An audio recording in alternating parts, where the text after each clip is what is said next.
ColecoVision family computer module with new super games. Burger Chef's got thick, juicy, terrific burgers. Polaroid. Just press for perfect pictures. Do you remember those brands? The ones we all knew that somehow failed anyway? In the 1980s, these names were everywhere. On our shelves, in our closets, on our screens, part of how we lived, shopped, and played. But if they meant so much, why didn't they last? Do you remember when flying felt like something out of a movie? Pan American World Airways, or Pan Am, was not just a way to get from one place to another. It was an experience, one you dressed up for, one that made you feel like the world was opening up.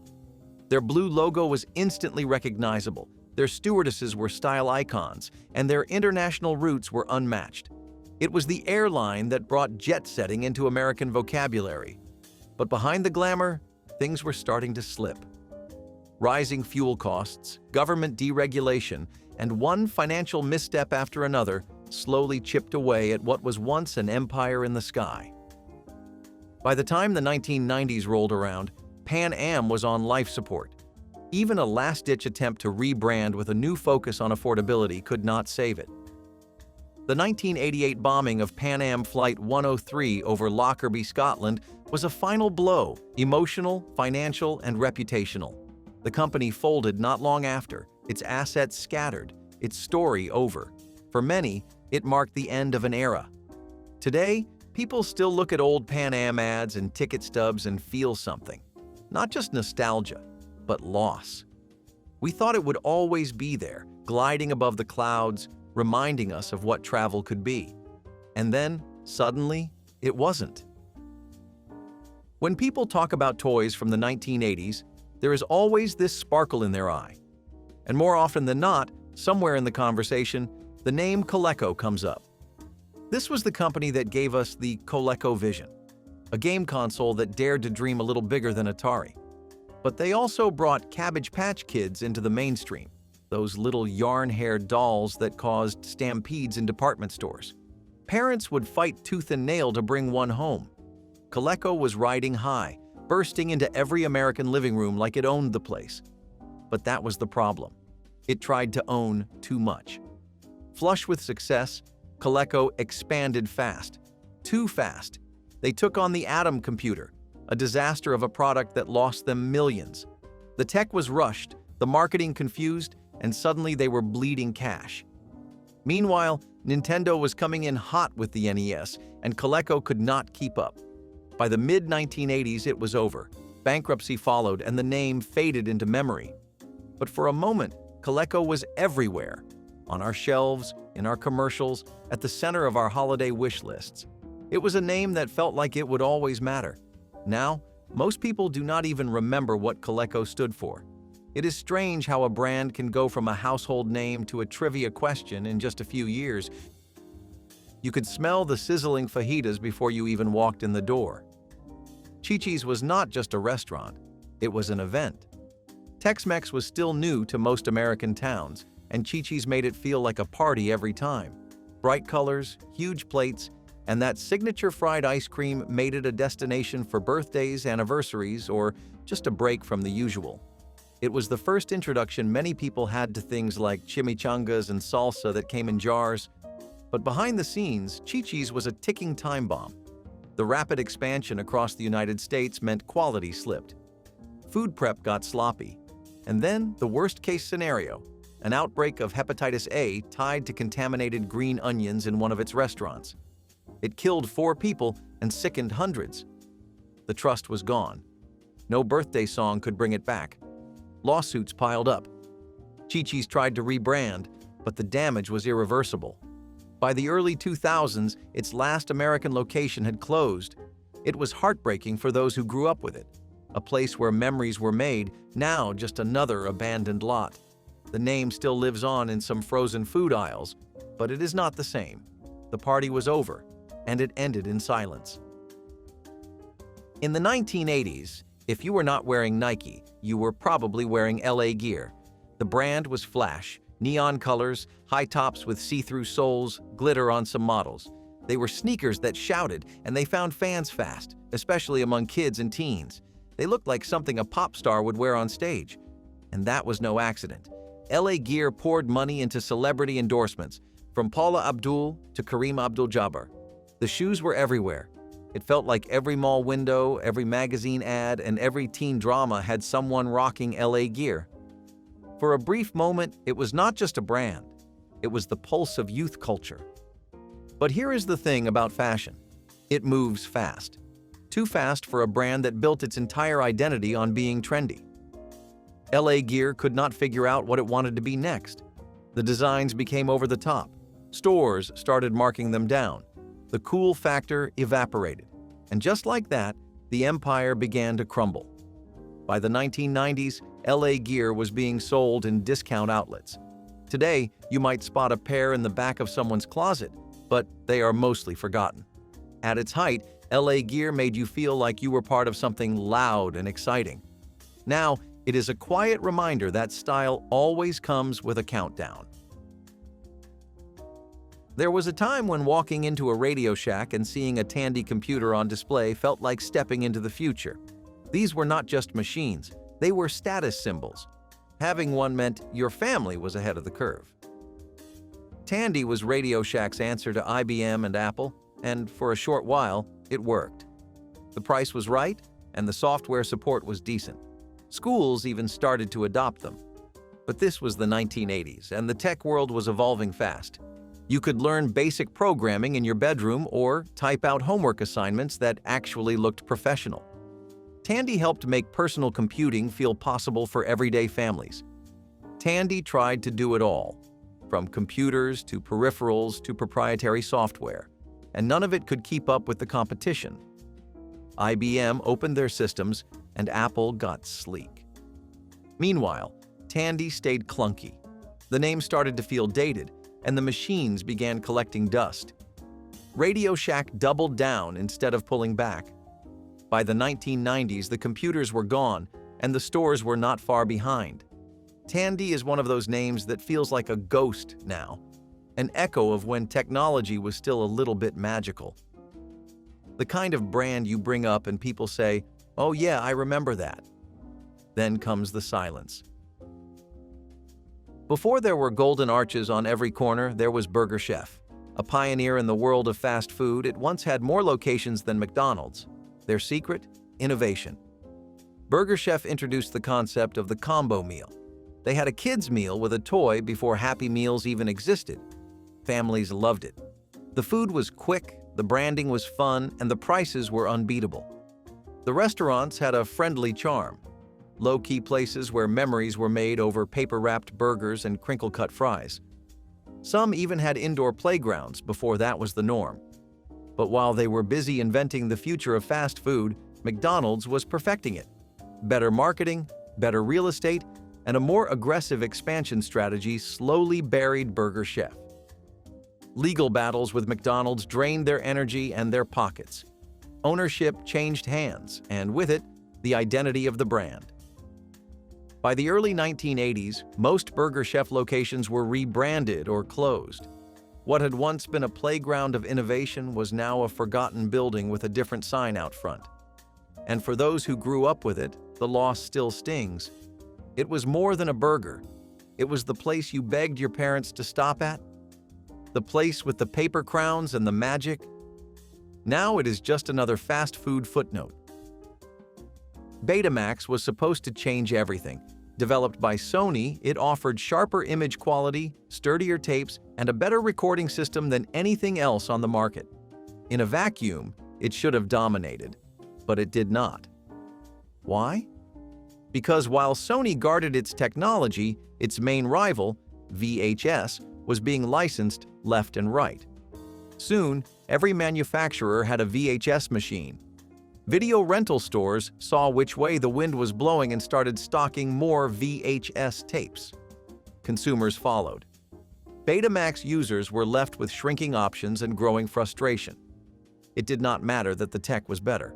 What mattered was access.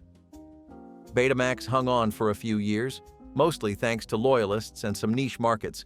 But by the late 1980s, it was clear VHS had won, and Betamax faded into history.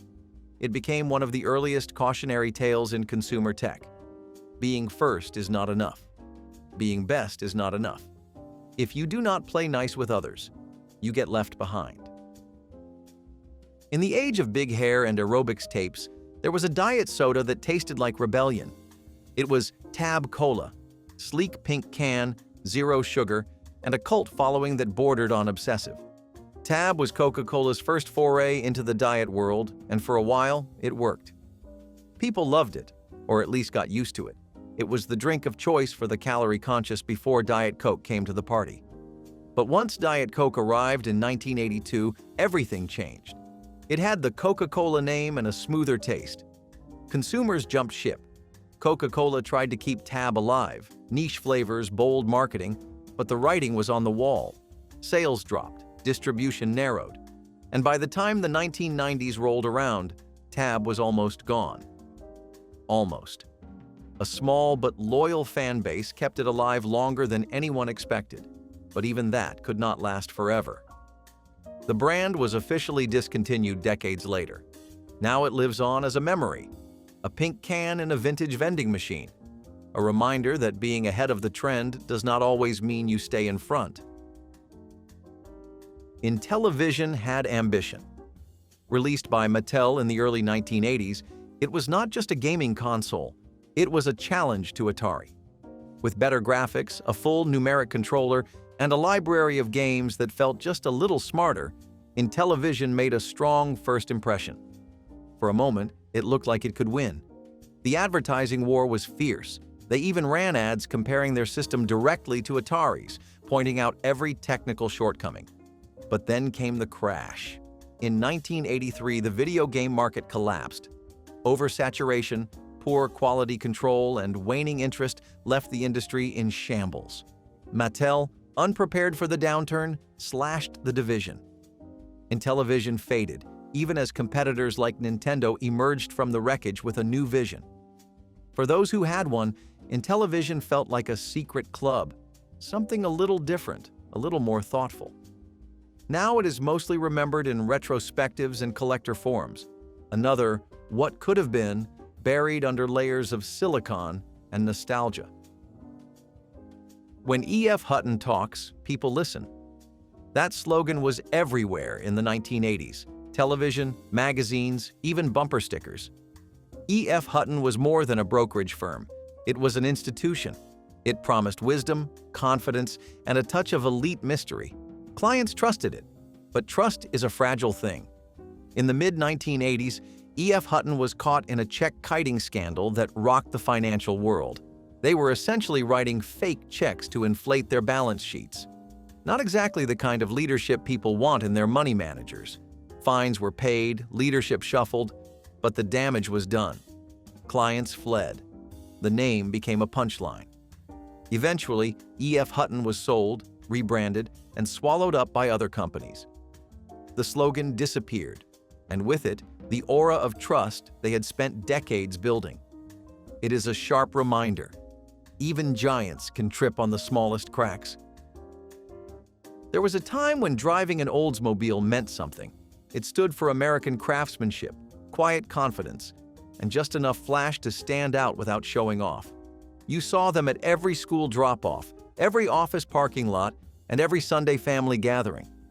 Oldsmobile had range, from sensible sedans to powerful muscle cars like the Cutlass Supreme. It was a brand your parents trusted and your grandparents swore by. But by the time the 1980s hit, Oldsmobile was struggling to find its place. General Motors kept tweaking the design, but each version felt like it was chasing a trend instead of setting one. The youth market wasn't interested, and the loyalists were aging out. Then came badge engineering, GM models that were nearly identical across brands, just with different names slapped on. People noticed. Sales dipped. By the 1990s, Oldsmobile was the quiet kid in the GM classroom. Not bad, but easy to forget. In 2004, after over 100 years, they shut it down. No big send-off, just silence. For a brand that helped shape American roads, its exit felt like a whisper. We did not even realize it was gone until it was too late. Polaroid was magic. You snapped a photo, waved the print in the air, and watched a memory appear right in front of your eyes. In the 1980s, it was revolutionary. Family trips, school dances, birthdays, everything looked better with that soft Polaroid fade. The camera itself was a symbol of fun. No waiting for film to be developed, no trips to the drugstore, just click, peel, and share. But technology moves fast, and nostalgia only gets you so far. By the time digital cameras arrived, Polaroid was already limping. The market shifted from film to files, and Polaroid could not keep up. They tried releasing digital instant hybrids, but it was too late. Their core business was built on something people no longer needed. Worse still, they held on to the old model for too long. Bankruptcy followed, and the brand was sold off in pieces. The name still exists today, slapped on novelty gadgets and retro-style reboots. But it is not the same. The soul is gone. The magic, that moment of watching a photo bloom in your hand, it belongs to another time. And maybe that is where it should stay. Back in the 1980s, Sasson jeans were not just clothes. They were a statement. High-waisted, tight-fitted, stitched with flair, and almost always advertised with a little bit of attitude. You saw them on TV, in music videos, and splashed across glossy magazine spreads. The brand was flashy in the best way. Glamorous, bold, and unmistakably 80s. Teens wanted them. Adults wore them on date nights.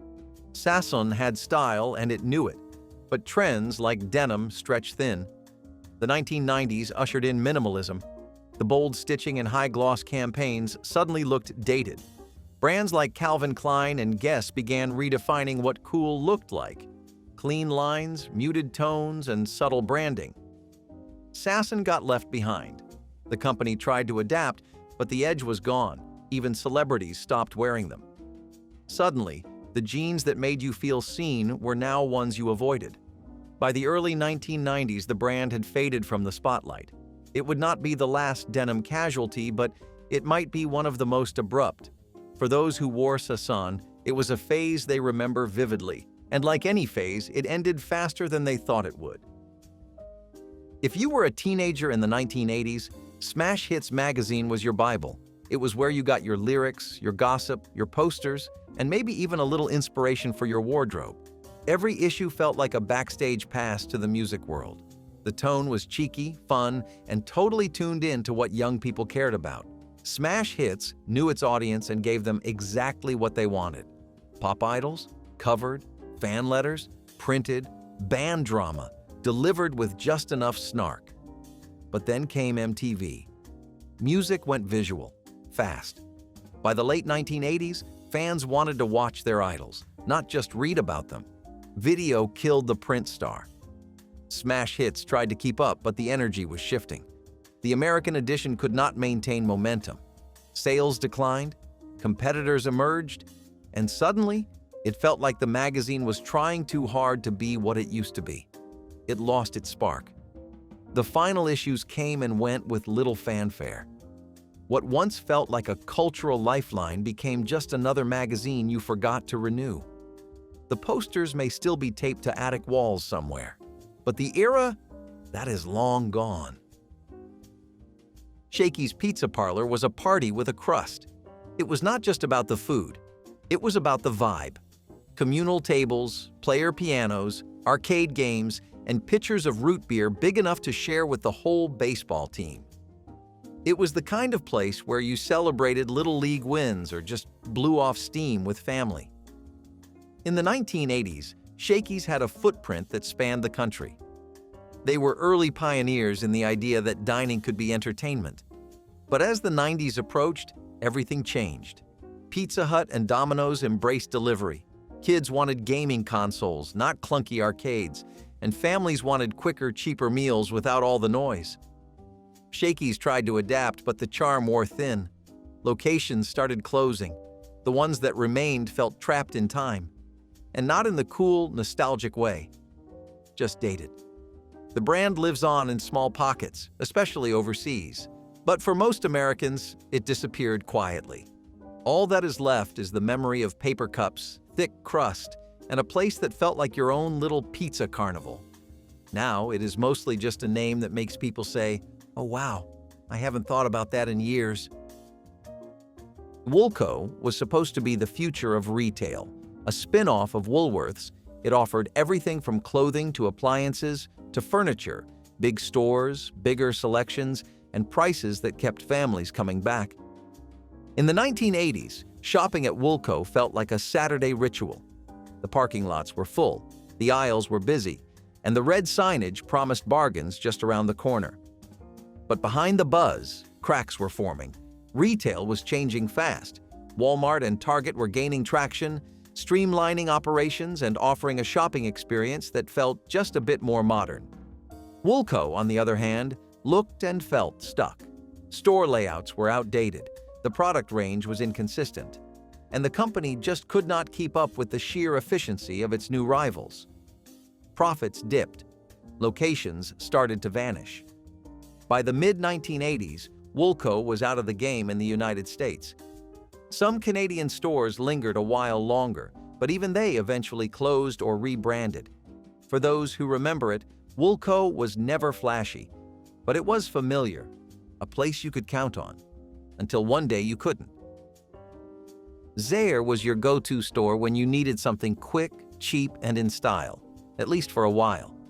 With its wide aisles and even wider sales, it felt like the kind of place that always had what you needed, even if you did not know what that was.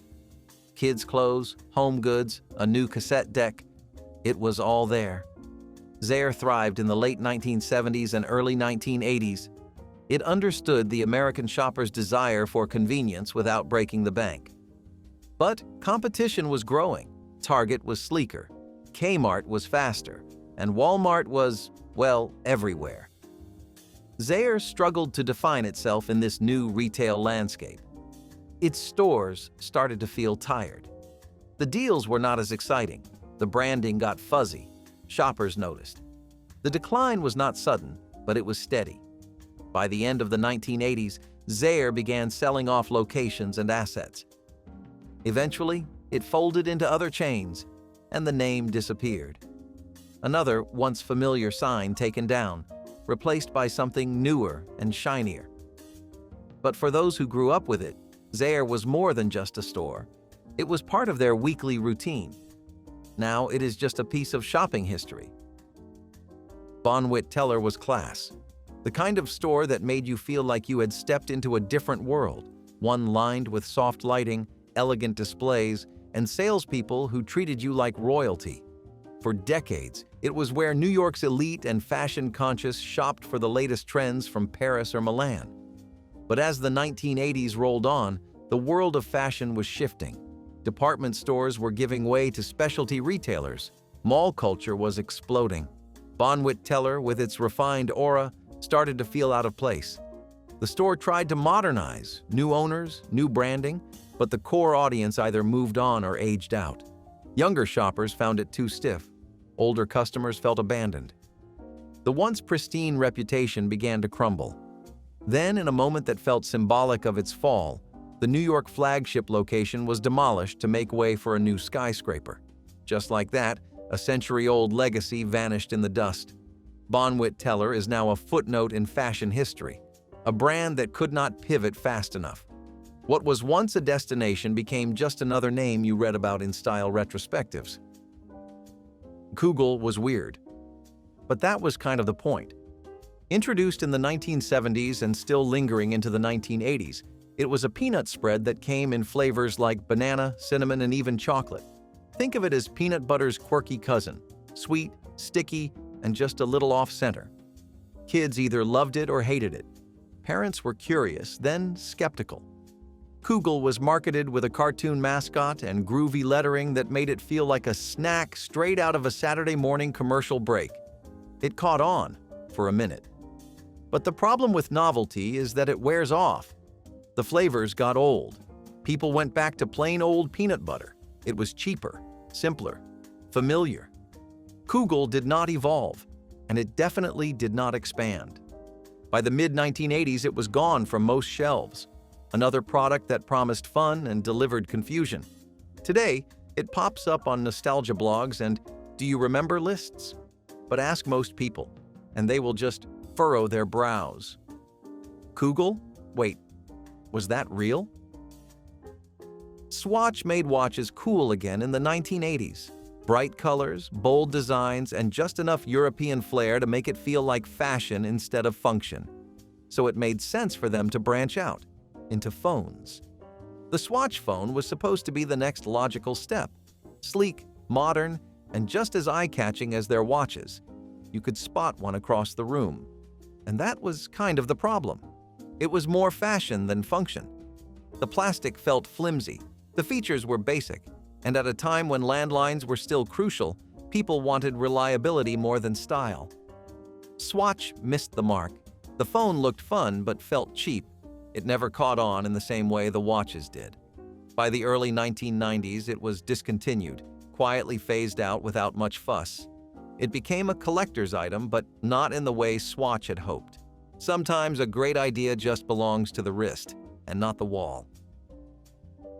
In the history of Silicon Valley, few names are more foundational than Fairchild Semiconductor. They were not just a company, they were the spark that lit the modern tech industry.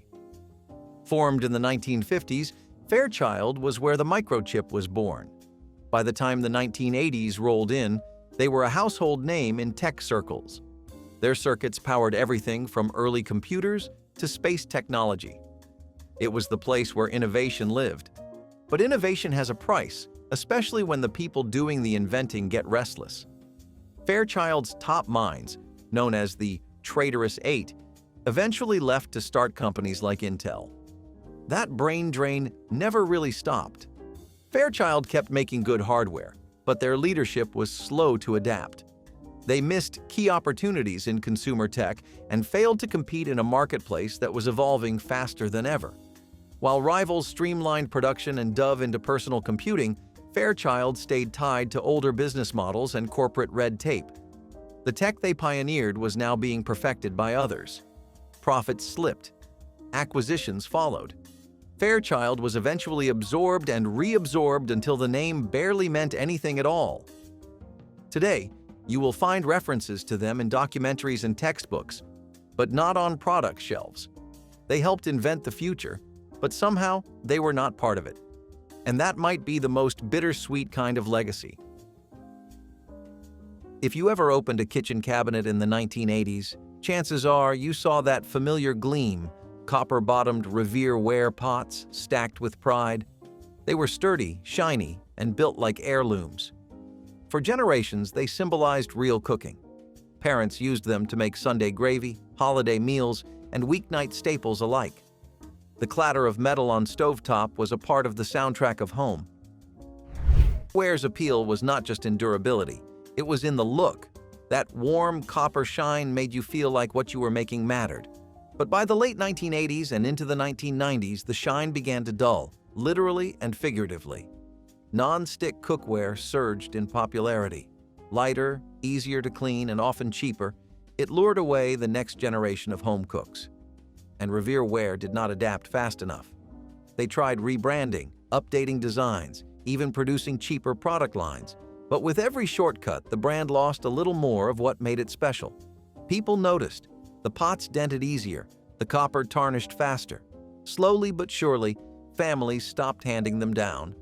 Today, Revere Ware still circulates online and in thrift shops, prized by collectors and nostalgia seekers.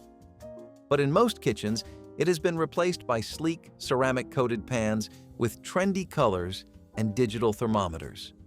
Revere Ware was about tradition, and tradition, it turns out, is hard to market. At its peak, Rax Roast Beef wanted to be everything. A little Arby's, a little Wendy's, and a whole lot of, what exactly is going on here? They served roast beef sandwiches, salad bars, potato skins, even pizza. In the early 1980s, Rax looked like it had potential. The food was decent, the service fast, and the branding had just enough polish to seem like a contender. But then, something strange happened. The company started chasing trends without thinking them through. They launched oddball ad campaigns, like Mr. Delicious, a middle-aged cartoon spokesman whose entire brand was, well, being tired of life. Not exactly what you want selling your lunch. Customers were confused. So were franchise owners. The chain expanded too quickly, too unevenly, and into markets that did not make sense. Locations opened and closed in rapid succession. People started skipping Rax, not because they hated it, but because they could never quite figure out what it wanted to be. Was it fast food? A sit-down place? A salad bar chain? By the time they tried to pivot back to basics, it was too late. Competitors had passed them. Profits tanked. Most stores shuttered by the mid-1990s. A few scattered locations still exist today, but they serve more as novelties than serious restaurants. Rax could have carved out a niche. Instead, it carved itself into too many pieces. In the 1980s, bringing your own lunch to school meant one thing. You had an Aladdin thermos. It was not just a container, it was a badge of honor. You opened your metal lunchbox, flipped that tiny red cup off the top of your thermos, and suddenly you were the main character of lunchtime. Aladdin made everything from licensed cartoon lunchboxes to vacuum-sealed beverage flasks that could survive a drop from a locker. Kids had Scooby-Doo, Star Wars, Care Bears, and every other pop culture icon plastered across their sandwich keepers. Parents loved them too, durable, affordable, and just commercial enough to keep the kids happy. But then came the slow fade. School cafeterias began offering more hot lunch options. Plastic containers with built-in ice packs started replacing metal boxes. Brands like Rubbermaid and Thermos rolled out slicker, modular designs. Aladdin tried to keep up, but their identity was too tied to a specific era. The metal designs felt bulky. The licensed characters got more expensive to maintain. And suddenly, the thermos that made you cool looked kind of dated. Aladdin still exists in some form, mostly through generic travel mugs and water bottles. But the magic is gone. For kids of the 1980s, Aladdin was part of a morning ritual, packed with care and excitement. Now it is mostly found in antique stores and memory boxes.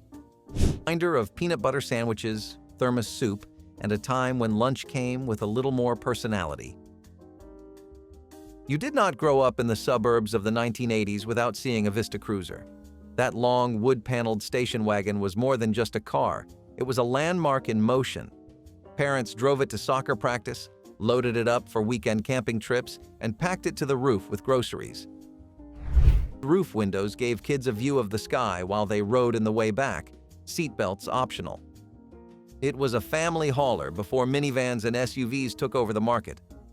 But that is exactly what happened. As the 1990s approached, the suburban dream began to evolve. Families wanted more compact designs, better fuel efficiency, and a new kind of image. The Vista Cruiser was still reliable, but it started to feel dated, bulky, out of step with where design was headed. SUVs offered more space and a tougher look. Minivans offered convenience and sliding doors. Oldsmobile tried to keep up with newer models, but the Cruiser name was quietly retired. By the early 1990s, it was gone from lots. The final nail? A changing car culture that no longer found charm in simulated wood siding. Today, Cruiser lives on in reruns of that 70s show and the occasional classic car rally. But its days of ferrying families across town are long over. It is a relic now, a chrome and vinyl time capsule that reminds us how we used to travel and how fast things move on. Record Bar was not just a store, it was a ritual. A place where teenagers went to spend their last few dollars on a cassette, where college students flipped through vinyl with purpose, and where parents hunted for the next hit their kids could play too loud. The smell of shrink wrap, the sound of headphones clamped over your ears, that feeling of holding a new album like it was a treasure. In the 1970s and 1980s, Record Bar was in malls across America. It was part of the cultural fabric. But time moved on. Music got smaller. First the CD, then the download, and finally the invisible stream. Malls lost their sparkle, the ritual faded, and Record Bar, like so many others, folded under the weight of a world that no longer needed it. The music still plays, but the experience is gone.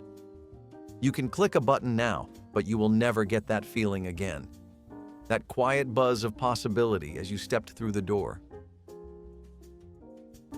While Burger Chef was changing the script as far as flipping hamburgers went, Howard Johnson's was making waves even earlier in the 1920s and revolutionizing how ice cream stands worked in America. It was a humble stand that started in Massachusetts, and it ended up growing into a synonym for roadside dining eventually throughout America. It became known for its family-friendly menus, which expanded far past just ice cream.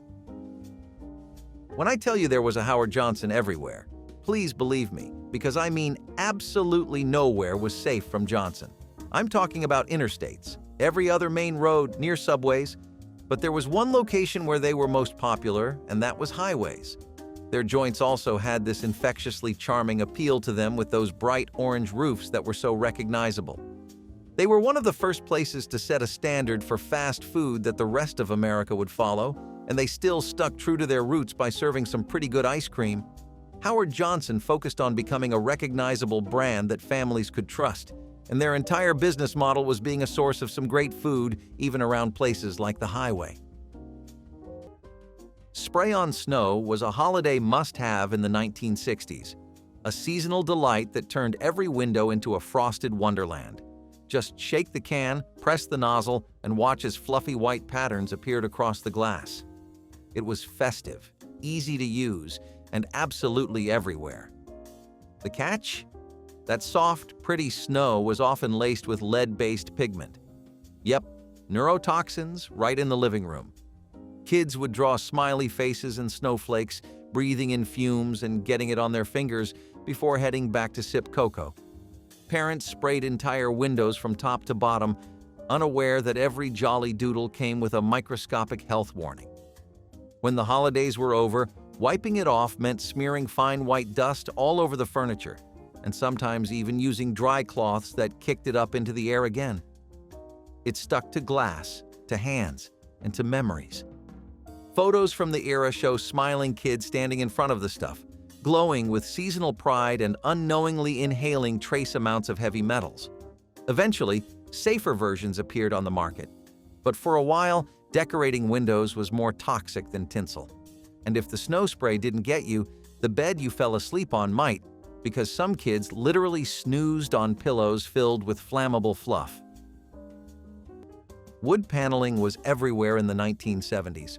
It made your living room look like a den, your den look like a hunting lodge, and your basement look like a forgotten back room at a roadside bar. At first, it felt warm and cozy. Rich brown tones, faux wood grain, maybe even a little glossy finish if you were lucky. But there was a problem. Most of it was not real wood.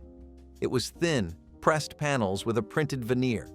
It dented easily, warped when damp, and turned rooms into narrow, lightless boxes.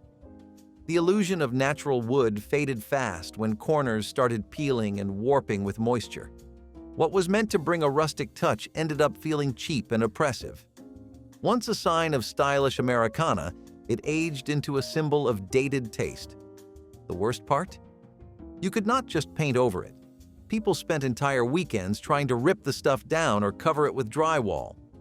Today, retro renovators might leave a single accent wall for nostalgia, but most of us remember wood paneling for what it truly was: fake, dark, and way too committed to its own aesthetic.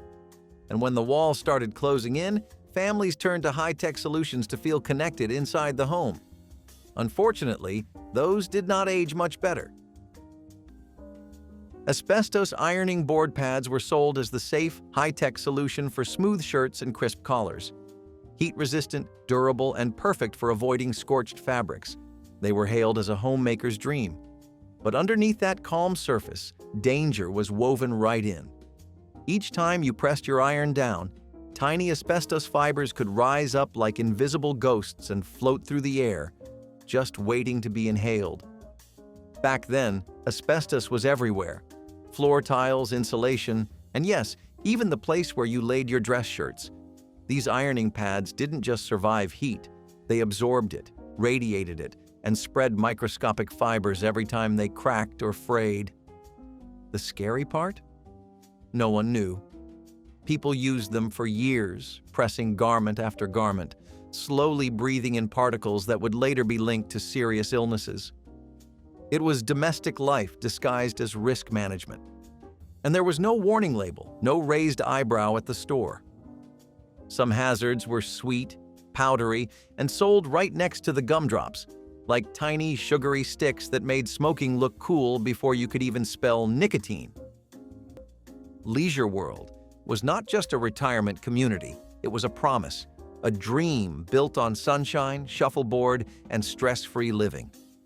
Born in the 1970s, Leisure World offered gated bliss for seniors, condos, golf carts, social clubs, and security. It was pitched as paradise for the golden years. But paradise costs money, and by the 1980s, cracks started to show. Economic downturns hit retirement savings hard, fixed incomes did not match rising maintenance fees, and some residents found that the dream came with hidden rules, strict covenants, and unexpected costs. The promise of simplicity turned into a maze of fine print. For many residents, retirement began to feel like a contract they never meant to sign. Lawsuits followed, disputes over control, access, and promises made but not kept. What began as a utopia turned, in many places, into something colder. Today, some Leisure World communities still exist, but the shine is gone. The brochures have aged. The palm trees are the same, but the illusion has faded. For many, it is still home. But for others, it was a broken promise wrapped in sunshine. A reminder that even dreams built in good faith can crack under real pressure. Burger Queen Druthers was also known for its mascot, Queenie Bee, and a really simple and affordable menu that was burgers, chicken, and milkshakes. You might be wondering why the name is split into two, though, and, well, they used to be known as Burger Queen, but they changed their name to Druthers eventually. It was an attempt to set itself apart, and it also worked with their new slogan in the 1980s, which was, "I'd rather go to Druthers." Yeah, I can safely say their shakes and burgers were worth your money, but that pun game really needs work. Anyway, they would eventually expand their menu far past items like basic burgers and would include fish sandwiches and fired chicken, which helped boost its popularity enough to give local fast food chains some competition. It unfortunately couldn't keep up with other competitors that were big enough to have a nationwide presence, and the constant attempts at refreshing its image meant that it lost a sense of identity, ironically enough. However, what it did show a lot of other businesses in America was the idea of expanding your menu to include more varied items. This is something places would try to adopt a lot because they saw how it helped Druthers keep up with local competition, so it became a go-to idea for startups and up-and-coming fast food joints. The step-down bathtub was supposed to bring spa-level relaxation into your home. Instead, it brought stubbed toes, twisted ankles, and more than a few emergency room visits.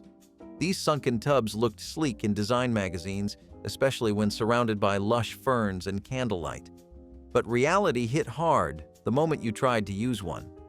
They were awkward to get into, nearly impossible to clean, and posed a serious risk to anyone with limited mobility. The edge was invisible to the untrained eye, so guests would stumble, kids would fall in, and elderly family members avoided them altogether. On top of that, the plumbing was often complicated, the water lines were hard to access, and the moisture around the recessed area led to mold problems. For a feature that took up so much space, the step-down tub delivered very little comfort in return. And unlike a regular tub, you could not just swap it out. It was built into the foundation. Expensive to install, expensive to remove, and all too easy to regret. But even if you managed to climb out in one piece, your next problem was likely waiting for you in the kitchen. There was a time when S&H Green Stamps were as good as cash. You collected them with every grocery run, every gas station stop, every purchase that counted. And then you filled the little books. Carefully, patiently, with the pride of someone building something out of nothing. Families traded them in for toasters, radios, even bicycles. It felt like free rewards for loyalty. A quiet handshake between shopper and store. The moment you tore out a full book and handed it over felt like winning something without spending a dime. For many working-class families, it was the only kind of bonus life ever handed out. But loyalty changed. By the late 1970s, inflation had twisted prices beyond recognition, and stamps felt like yesterday's trick. Credit cards came in, bringing points and cashback offers. Big box stores offered everyday low prices instead of incentives. and suddenly people did not want to save pages of stamps anymore. They wanted savings now. S&H tried to pivot, offering catalogs, electronics, even vacations. But it was too late. The books sat half-filled in kitchen drawers, forgotten. The redemption centers closed. The stamp became a relic, and with it, the ritual faded. Ask someone who grew up with S&H, and they will smile at the memory. But they will also tell you when it ended, it felt like losing part of what made everyday shopping feel like a game worth playing. Family-friendly this, family-oriented that.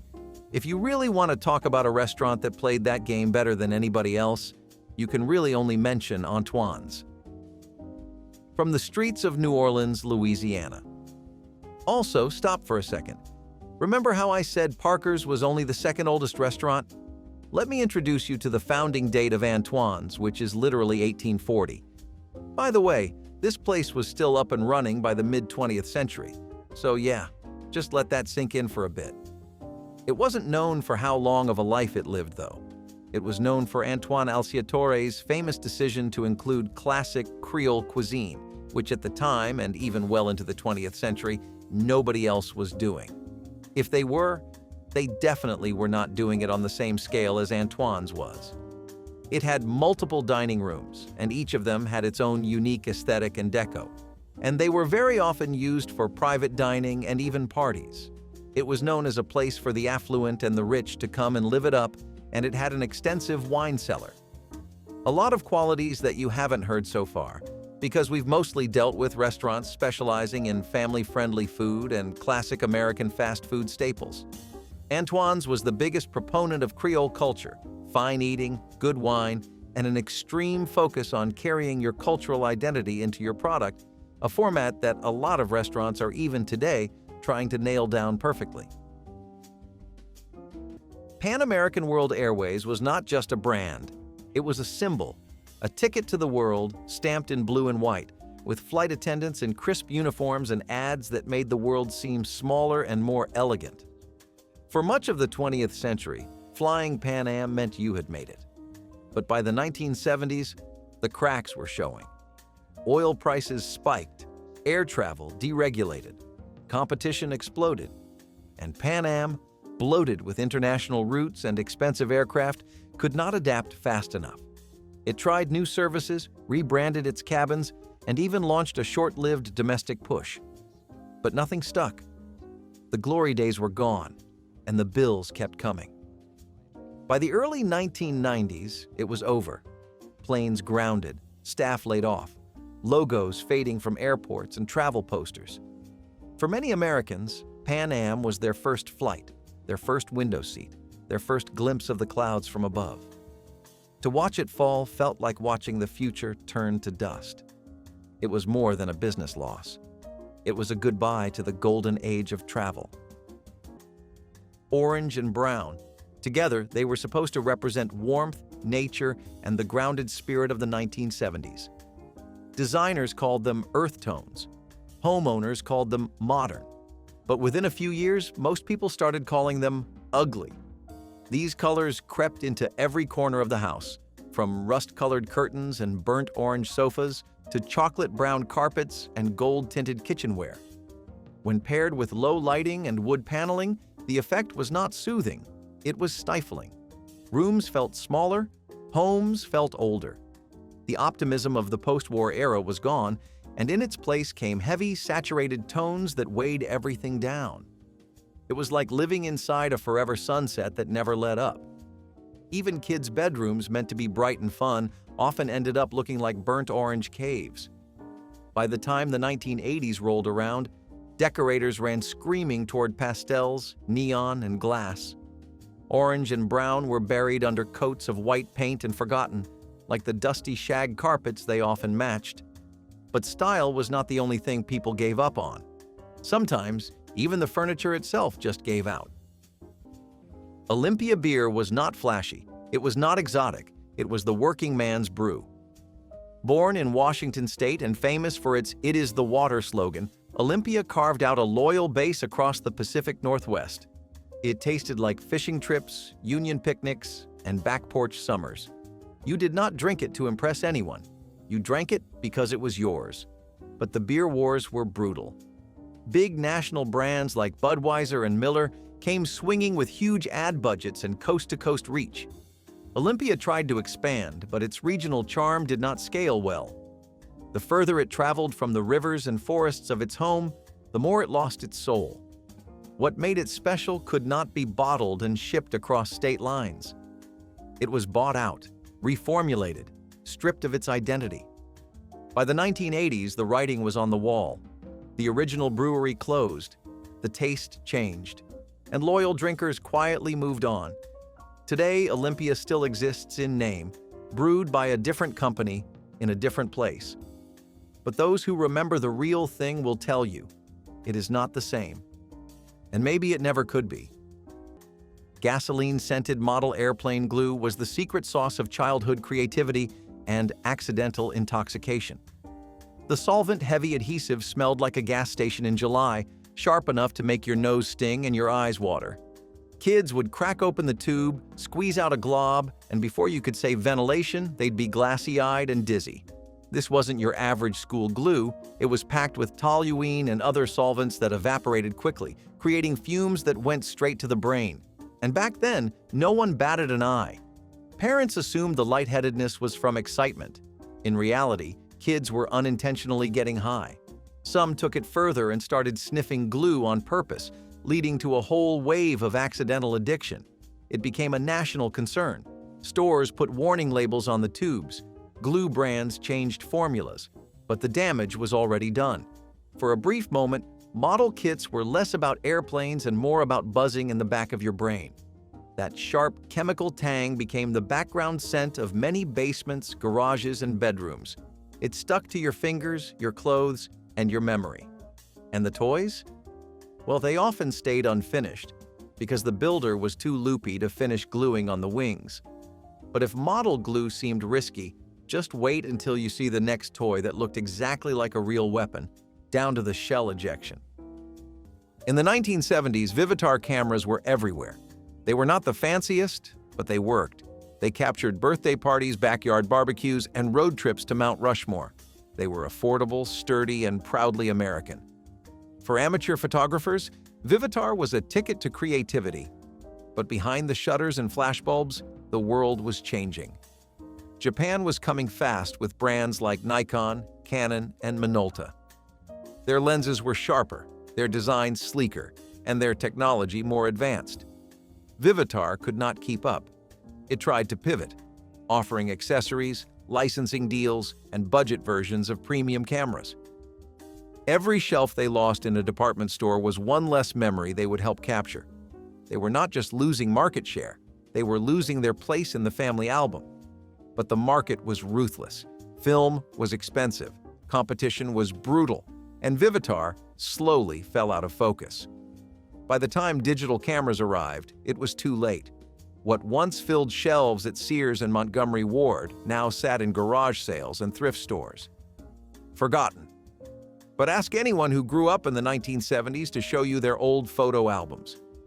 Odds are, a Vivitar helped make those memories. A camera might just be a tool, but for millions of Americans, Vivitar was how they remembered their lives. Red Barn was this fast food chain that ended up being known for its barn-shaped buildings, and in Ohio and Michigan, which had a massive concentration of chicken lovers given how well KFC is there, that was probably a great idea. Their menu also included a lot of what KFC's menu did, except they also had fish sandwiches. Red Barn was a local option that pioneered a lot of things in the fast food industry. It was one of the first fast food restaurants to even have a salad bar, and that was really rare for places like that back then. We might be used to them now, but the trend had to have started somewhere, and places like Red Barn definitely helped the idea get going. It also featured double-decker burgers and its iconic Barnbuster sandwich, which was so beloved by local communities in Ohio and Michigan and even other states that it gave titans like McDonald's and Burger King a run for their money. It had everything going for it: unique branding, an affordable menu with recognizable items but just enough new things to set it apart, and amazing quality, but it eventually ran into a lot of franchising issues and couldn't last. Though it did inspire a wave of more focus on architecture, just like White Tower did, because competitors took note how the barn-shaped buildings really helped pull in customers. Burger Chef once had more locations than McDonald's. That is the part people forget. Before the Golden Arches took over every highway exit and downtown corner, Burger Chef was America's fast food sweetheart. Its secret? The Fun Meal, a direct precursor to the Happy Meal. It gave kids toys, games, and branded packaging years before anyone else did. The burgers were solid, the prices were right, and families loved it. But then came the lawsuits, the missteps, the slow bleed of bad business decisions. Hardee's bought them out, closed down locations, and erased the name almost overnight. Some buildings stayed standing for years, sun-faded signs above cracked pavement. You would drive past them and remember the taste, the toy, the tray that made you feel like the meal was yours. What happened to Burger Chef was not just corporate takeover, it was theft by attrition, a slow-motion forgetting of something that once mattered. Ask anyone over 50 if they remember it, and their eyes light up. But there are no new stories being made. No drive-thrus, no jingles, no future, just memories.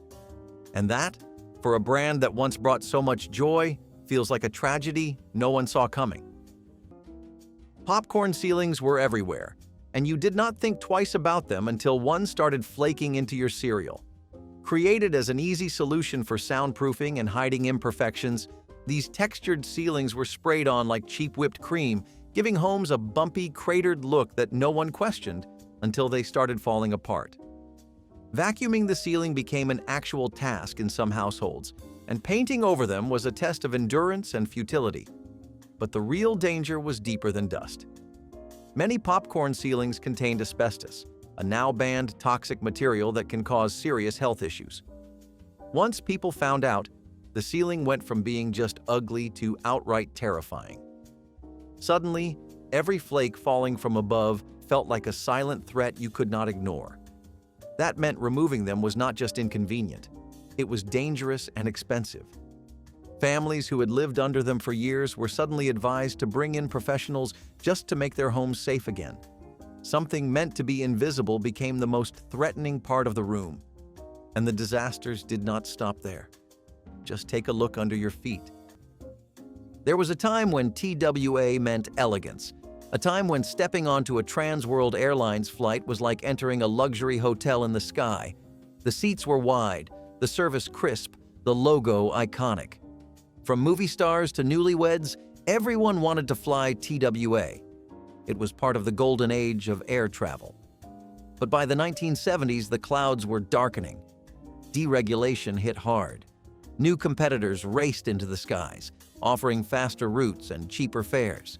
Fuel prices soared, labor disputes dragged on, and TWA's once glorious reputation began to buckle. What once felt like flying with royalty now felt outdated and expensive. Suddenly, the airline of tomorrow had become yesterday's news.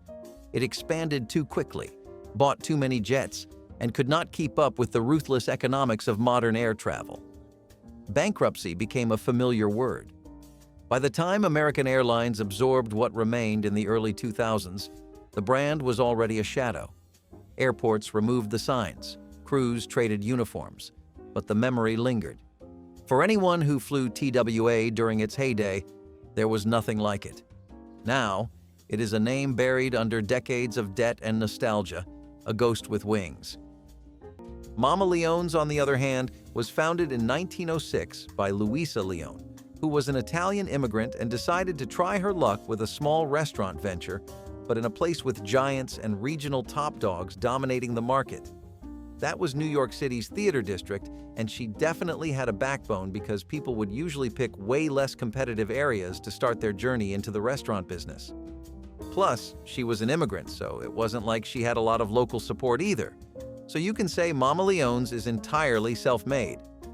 While she didn't have the industry connections, the bulk buying power, or the established customer bases that other places did, she did have an edge that came from her roots. Luisa Leone was a damn good Italian chef, and she showed that in every aspect of her menu. From already widely beloved staples of Italian culture like spaghetti and meatballs and lasagna to more low-key dishes at the time like chicken cacciatore, she went all in on giving her restaurant a unique selling point rooted in her Italian background. The restaurant was even designed that way too, with Italian-inspired murals, red checkered tablecloths, and grand fancy chandeliers. Pair that with a cuisine synonymous with fine dining, and you can see how she managed to hold her own. Mama Leone's grew into a massive multi-room establishment that even drew celebrities in, so all in all, I'd say Louisa showed them. If one of these brands hit home, drop a comment, hit like, and subscribe for more lost legends from the past.